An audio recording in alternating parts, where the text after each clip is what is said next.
자, 오늘 개념 설명 부분 가보도록 하죠. 자, 여기 문학작품의 수용과 소통이라는 부분이고요. 페이지로는 몇 페이지냐면 87페이지가 되겠습니다. 자, 그래서 여기서는 여러분들 뭘 배워볼 거냐면요. 우리가 작품을 공부할 때 작가, 사회문화적 배경, 사고 특성 이런 다양한 맥락 속에서 작품을 감상해보자 뭐 이런 얘기를 하고 있습니다. 그래서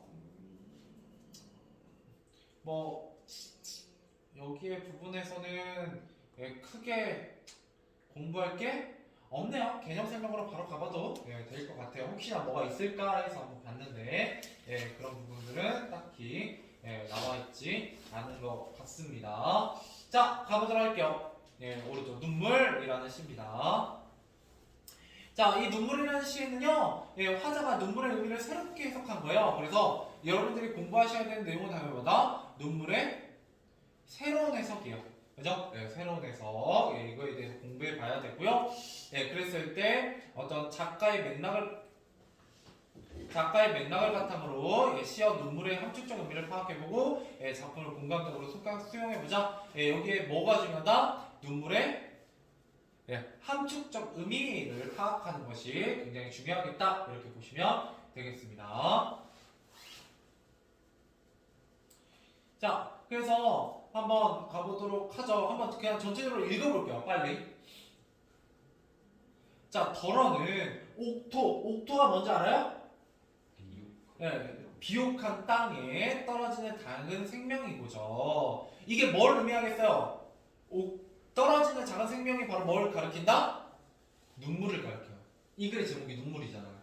그죠? 일단 쭉 갈게요. 일단 흠도 티도 금가지 않은 나의 전체는 오직 이뿐 더욱 값진 것으로 드리라 하올째 나의 가장 나중은 지닌 것도 오직 이것뿐. 아름다운 나무의 꽃의 시듬을 보시고 열매를 맺게 하신 당신은 나의 웃음을 만드신 후에 새로이 나의 눈물을 지어주시다. 이렇게 얘기하고 있네요. 자, 그래서 이 시는 좀 여러 가지 특징을 가지고 있는데요. 먼저 여기에 좀 특징을 조금만 써보고 가볼 필요가 있어요. 이 시의 성격이요. 이 시의 성격이 이걸 좀 알고 계셔야 작품이 이해가 되거든요. 일단 성격이 종교적입니다. 종교적이다 이렇게 좀 알고 계시면 좋아요.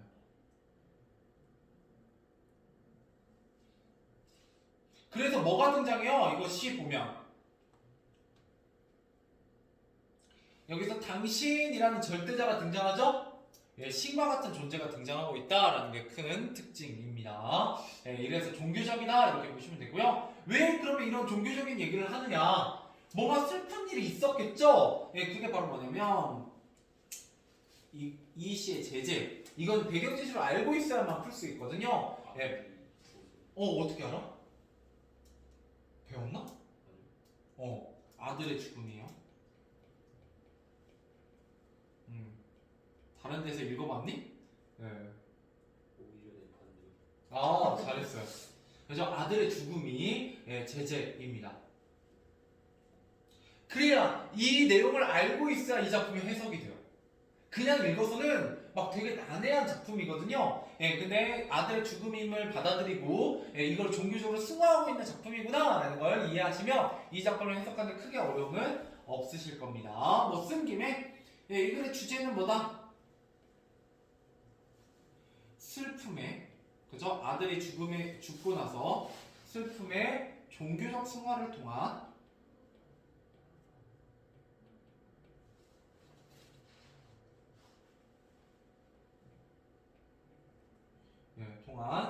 순결한 삶을 추구하는 겁니다. 순결한 삶 추구, 삶의 추구.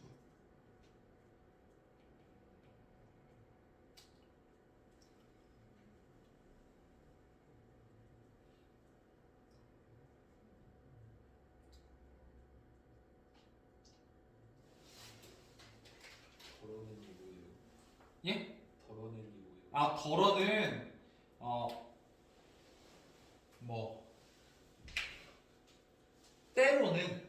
가끔은 뭐 이런 식으로 해석하시면 돼요. 그래서 이런 일이 우리 인생을 살다 보면 이제 해석을 해볼게요. 예, 우리가 인생을 살다 보면 가끔은 그죠? 예, 옥토에 떨어지는 작은 생명이고죠. 자, 이때 떨어진다라는 말은 눈물이 떨어지는 걸 의미하는 거고요. 예, 그 위에서 이제 하악형 이미지를 우리가 살펴볼 수 있죠. 이때 원관념은 눈물이에요. 그죠? 굉장히 중요하죠. 근데 이 눈물을 뭐라고 표현하고 있어요?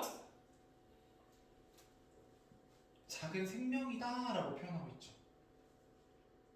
자, 왜냐면 이 눈물은 단순히 슬픔의 눈물이 아니고 뭐의 눈물이다? 희생을 통한 부활의 씨앗이 될 거거든요. 씨앗이요. 씨앗이니까 이 눈물이 어디에 떨어지고 있어요? 옥토에 떨어지죠. 그러면 옥토에 눈물이 떨어지면 그 물이 떨어진 곳에 뭐가 돋아날 거예요? 새로운? 씨앗. 예, 생명이 돋아나겠죠. 그걸 뭐라고 얘기하고 있어요? 작은 생명이 돋아날 것이다 이렇게 얘기하고 있죠. 그래서 원래 눈물이라는 건 어떤 의미예요? 슬퍼요. 그렇죠. 부정적인 의미예요. 근데 여기서 무슨 의미로 받아들이고 있다? 긍정적 의미로 받아들이고 있다라는 게 큰 특징입니다.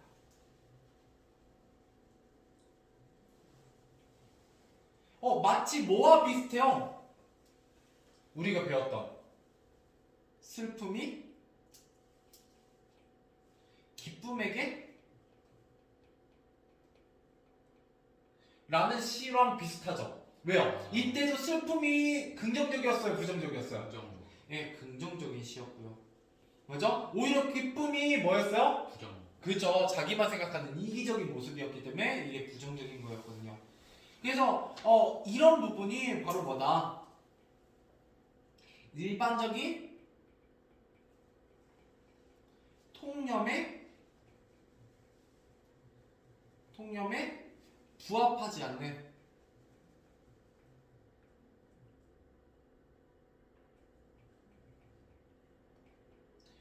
참신한 발상이죠.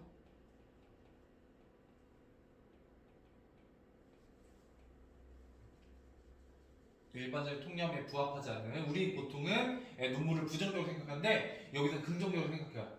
나의 눈물이 땅에 떨어지면 거기에 뭐가 날 거야? 새로운 생명이 돋아날 거야. 그러니까 내가 흘리는 지금의 눈물은 부정적인 것이 아니라 긍정적인 거야 라고 생각하는 거죠. 부활의 씨앗이야 이렇게 생각하는 거예요. 자, 그런데 이게 되게 특징적인 게 뭐냐면 여러분 원래 원관념의 눈물은 구체적이에요? 추상적이에요? 예, 이게 구체적인 거죠. 그죠? 자, 근데 여러분 작은 생명은 구체적이에요? 추상적이에요? 예, 추상적인 거죠. 그죠? 예, 그래서 여기서는 오히려 뭘로 표현하는? 구체적인 대상을 추상적인 대상으로 표현하는 특징이 있죠. 보통은 어떻게 표현해요? 시에서 추상적인 걸 구체적으로 표현하거든요. 근데 이건 거꾸로 구체적인 걸 추상적으로 표현하고 있다라는 게 되게 큰 특징입니다. 알겠죠? 네. 자, 그래서 1년에서 뭐에 대한 얘기하고 있다? 순결한 생명에 대한 소망이요. 내가 지금 이 흘리는 눈물이 뭐가 되기를? 생명이 되기를 소망하고 있죠. 그렇지만 어디까지나 그 눈물이라는 게 마냥 좋은 것만은 아니다라는 건 하강적 이미지를 통해서 또 드러내기도 해요. 왜 보통 하강적 이미지는 긍정적이다, 부정적이다? 부정적이다 이렇게 보거든요. 자, 그랬을 때 내 눈물은 어떻게 떨어지냐? 흠도 티도 금가지 않는 이라고 얘기하고 있어요. 내가 흘리는 눈물은 어떤 눈물이다? 굉장히 순결하고 온전한 눈물이에요. 그리고 그 눈물은 나의 뭐이기도 해요? 전체이기도 해요. 나의 모든 거예요, 이 눈물은. 그죠? 나의 전체는 오직 이뿐. 이때 나의 전체 오직 이것은 다 뭐를 의미하여? 나의 눈물을 의미하죠.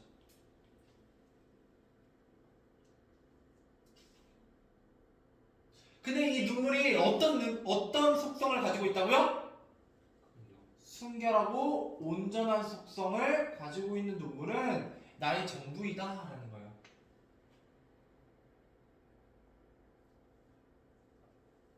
됐죠?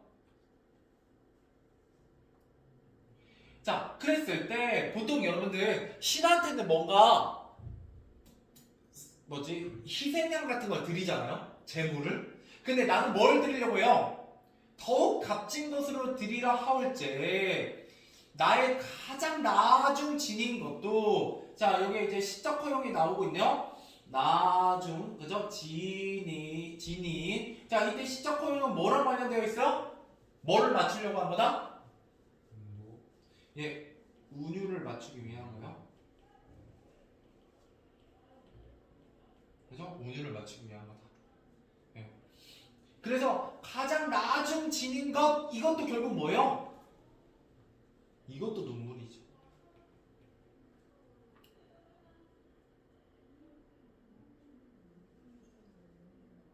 그래서 뭔가 내가 신께 뭔가를 드리려고 하는데 결국 뭐를 드리게 된다? 나의 가장 값진 뭐? 눈물을 드리게 된다라는 거야. 가장 값진 존재로서의 눈물을 드린다라는 거죠. 이해돼요? 그러면 이 눈물은 어떤 속성을 가지고 있다? 첫 번째 생명이고요. 그죠? 뭔가 부활을 의미해요. 두 번째 눈물은 어떤 속성을 가지고 있어요? 순결 순결하고 완벽해요. 세 번째, 이 눈물은 나에게 어떤 거예요? 가장 값진 값진 거예요. 됐죠? 자, 왜 이게 값지냐? 아름다운 나무의 꽃이 시듬을 보고 이때 꽃이라는 건 삶의 기쁨이나 일시적인 거, 형상적인 거, 외면적인 거예요. 왜? 꽃이라는 건 무슨 속성을 가지고 있다? 변한다, 안 변한다? 변해요. 예, 변해요. 변함의 속성을 가지고 있어요. 그러니까 얘는 긍정적이다, 부정적이다? 부정적 예, 부정적인 속성을 가지고 있죠. 결국 꽃은 어떻게 되니까요? 시드니까 예, 시드니까. 그렇기 때문에 이때 꽃은 뭐랑 반대된다? 우리가 배웠던 기 모란하고는 또 반대되죠. 그치? 그때 모란은 금방 지긴 하지만 부정적인 거였어요? 아니요. 알죠? 나의 모든 거였고요. 그죠? 나의 보람이었고요. 그죠? 네, 그렇기 때문에 좀 반대되는 의미를 가지고 있어요. 자, 그 다음 계속 가볼게요. 열매를 맺게 하신 것은 이때 열매는 꽃과 뭐 되고 있다? 대조를 이루고 있죠. 그죠? 네, 여기서 뭐를 이루고 있다? 네, 대조를 사용하고 있어요.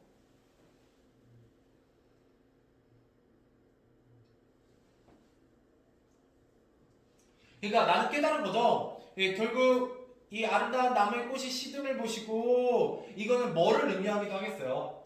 누구의 죽음? 아들 그렇죠. 아들의 죽음이기도 하고요. 근데 내가 이 아들의 죽음에서 단순히 절망만 느낄 뿐만 아니라 슬픔만 느낄 뿐만 아니라 이걸 통해서 뭔가 신이 나에게 주는 뭐를 깨닫고 있다. 뭔가 깨달음을 얻고 있다는 거예요. 열매를 맺었다는 거죠. 이해되세요? 네.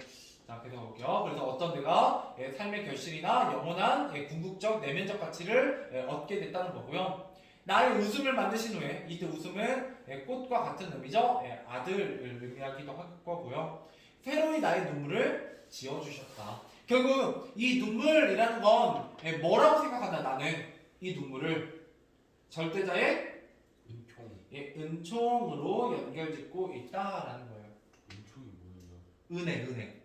아, 은혜. 자, 그래서 여기서는 여러분들 특징을 좀 보셔야 돼요. 특징. 첫 번째, 어떤 특징을 지닌다? 쌤 비, 저는 위에를 못 썼어요. 어디? 거기 여기? 아니 긍정적인 쪽 여기 오른쪽 아, 네. 여기? 네, 보여드릴게요.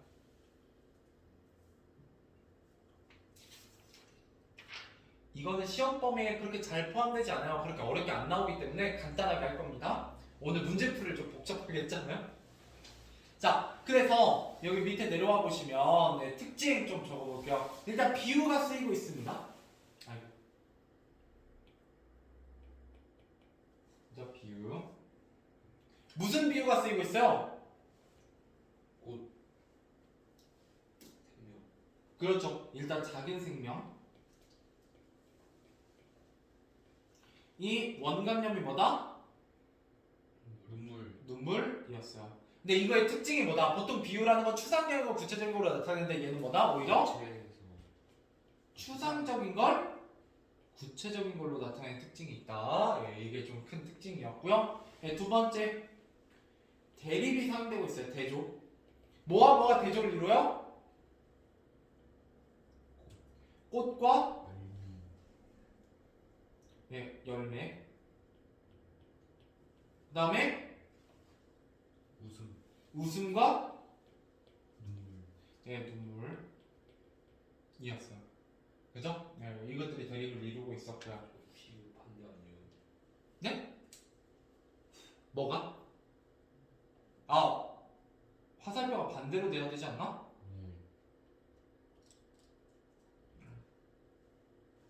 네, 화살표가 반대로 돼야 돼요.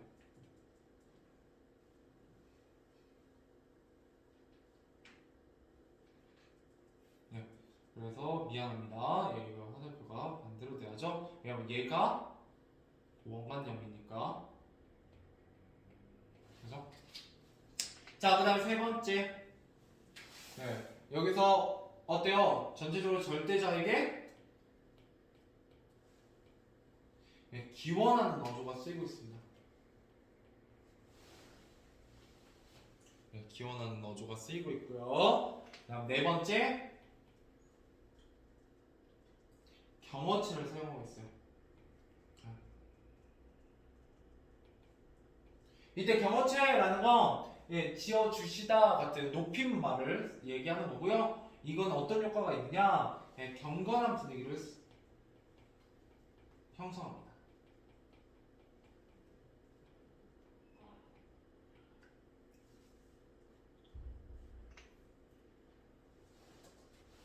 됐죠?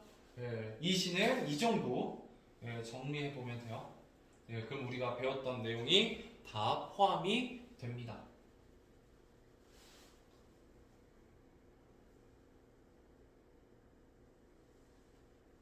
됐죠? 네. 예. 개념 설명 이게 끝이에요.